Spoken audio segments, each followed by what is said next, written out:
নলবাৰীত অসম বিজ্ঞান সমিতিৰ অন্ধবিশ্বাস দূৰীকৰণৰ প্ৰশিক্ষণ। অসম বিজ্ঞান সমিতি বৰভাগ শাখাই অসম বিজ্ঞান প্ৰযুক্তিবিদ্যা আৰু পৰিৱেশ পৰিষদ আৰু অসম চৰকাৰৰ বিজ্ঞান প্ৰযুক্তি আৰু জলবায়ু পৰিৱৰ্তন বিভাগৰ সহযোগত 1 আৰু 2 জুলাইত অন্ধবিশ্বাস দূৰীকৰণৰ বিষয়ক প্ৰশিক্ষণ অনুষ্ঠিত কৰে। নলবাৰী জিলাৰ বৰভাগ মহাবিদ্যালয়ৰ প্ৰেক্ষাগৃহত আয়োজন কৰা অনুষ্ঠানটোত আনুষ্ঠানিকভাৱে বন্তি প্ৰজ্বলন কৰে মহাবিদ্যালয়খনৰ অধ্যক্ষ ডক্টৰ বিৰিঞ্চি চৌধুৰীয়ে।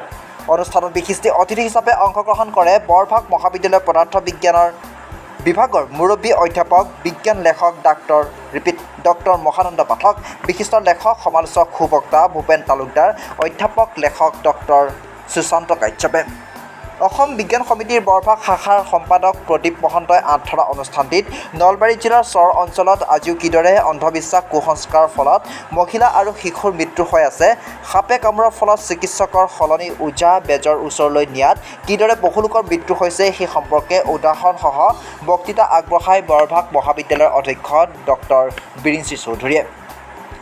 শিক্ষাবিদগৰাকীয়ে লগতে কুকুৰৰ কামোৰাৰ ফলত উচিত সময়ত চিকিৎসাৰ পৰামৰ্শ নল'লে কিদৰে ডাঙৰ বিপদ হ'ব পাৰে সেই সম্পৰ্কেও ব্যাখ্যা আগবঢ়ায়।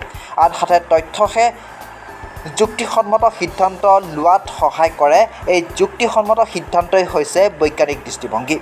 শীৰ্ষক বক্তব্য কৰি অধ্যাপক মহানন্দ পাঠকে মানৱ সমাজ ইমান উন্নত হোৱাৰ পাছতো কিদৰে এইদৰে অন্ধবিশ্বাস কুসংস্কাৰ এতিয়াও সমাজত গ্ৰাস কৰি আছে এই বিষয়ে আচৰিত হ'বলগীয়া বুলি কোৱাৰ লগতে যুৱচামক নিজে এই বিষয়টোত আগবাঢ়ি আহি স্বেচ্ছাসেৱক ভূমিকা ল'ব লাগে বুলিও অনুৰোধ কৰে। অনুষ্ঠানৰ দুয়োটা দিনতেই সমল ব্যক্তি হিচাপে অংশগ্ৰহণ কৰে বিজ্ঞান কৰ্মী, শিক্ষক তথা ৰাজ্যিক পৰ্যায়ৰ সমল ব্যক্তি হেৰম্বনাথ, আৰ্যভট্ট বিজ্ঞান কেন্দ্ৰ নলবাৰী জিলাৰ সমন্বয়ক প্ৰদীপ মহন্তই। অনুষ্ঠানটোত জিলাখনৰ 60গৰাকীতকৈও অধিক ছাত্ৰ-ছাত্ৰী, শিক্ষক, যুৱক-যুৱতী আদিয়ে স্বেচ্ছাসেৱক হিচাপে অংশগ্ৰহণ কৰে। অনুষ্ঠানৰ শেষত অংশগ্ৰহণকাৰী প্ৰতিগৰাকী স্বেচ্ছাসেৱকক প্ৰমাণপত্ৰ বিতৰণ কৰা হয়। আচলতে অসম বিজ্ঞান সমিতিৰ তৰফৰ পৰা আমাৰ বৰভাগ মহাবিদ্যালয়ৰ এটা শাখা মেলি আছে আৰু অসম বিজ্ঞান সমিতিৰ পৰা আজিৰ এই দিনটো বৰভাগ মহাবিদ্যালয়ত অন্ধবিশ্বাসৰ বিৰুদ্ধে অভিযান শুভ সামাজিক শক্তি নিৰ্মূল কৰা হওক শীৰ্ষক এটা জিলা পৰ্যায়ৰ স্বেচ্ছাসেৱী প্ৰশিক্ষণ কাৰ্যসূচী অনুষ্ঠিত হয়। আৰু এই কাৰ্যসূচীটোত আমাৰ ৰাজ্যিক পৰ্যায়ৰ প্ৰশিক্ষক হেৰম্বনাথ ডাঙৰীয়া উপস্থিত আছে। আৰু এই কাৰ্যসূচীটোত আমাৰ বৰভাগ মহাবিদ্যালয়ৰ বিজ্ঞান বিভাগৰ গুৰু ডক্টৰ মহানন্দ পাঠক, তেখেত বৰভাগ যিটো শাখা আছে অসম বিজ্ঞান সমিতিত তাৰে সভাপতি হয় আৰু সম্পাদক আমাৰ প্ৰদীপ মহন্ত ডাঙৰীয়া তেখেত আছে। আৰু তেখেত দুজনে লগ হৈ আমাৰ বৰভাগ মহাবিদ্যালয়ক ক্ষেত্ৰ হিচাপে লৈ এই অঞ্চলৰ শিক্ষাৰ্থী আৰু বিজ্ঞানৰ প্ৰতি আগ্ৰহী ল'ৰা ছোৱালীবিলাকক বা ব্যক্তিবিলাকক প্ৰশিক্ষণ প্ৰদান কৰে।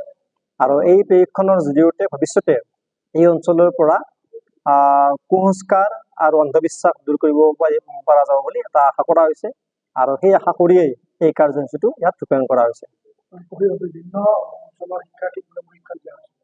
বিভিন্ন শিক্ষানুষ্ঠানৰ শিক্ষাৰ্থী, তদুপৰি যিবিলাক আগৰণুৱা মানুহ আছে যিবিলাকে বিজ্ঞানৰ প্ৰতি আগ্ৰহী তেনেকুৱা ব্যক্তিকো প্ৰশিক্ষণ দিয়া গৈছে, যাতে একোজন ব্যক্তিয়ে এই যিটো প্ৰশিক্ষণ লাভ কৰিলে তেওঁলোকৰ যিখন সমাজত তেওঁলোকে বসবাস কৰে সেই সমাজৰ বাকী ব্যক্তিবিলাককো যাতে তেওঁলোকে এই কথাটো বুজাই দিব পাৰে যে অন্ধবিশ্বাসটো ভাল কথা নহয়, কুসংস্কাৰটো ভাল কথা নহয়, এইটো আমি বিজ্ঞানভিত্তিক হ'ব লাগে চিন্তাবিলাক, এই যাতে বিলাই দিব পাৰে বৈজ্ঞানিক দৃষ্টিভংগীবিলাক, তাৰ কাৰণে সামৰি লোৱা হৈছে ব্যক্তিবিলাকক। সকলোকে মানপত্ৰ দিয়া হৈছে।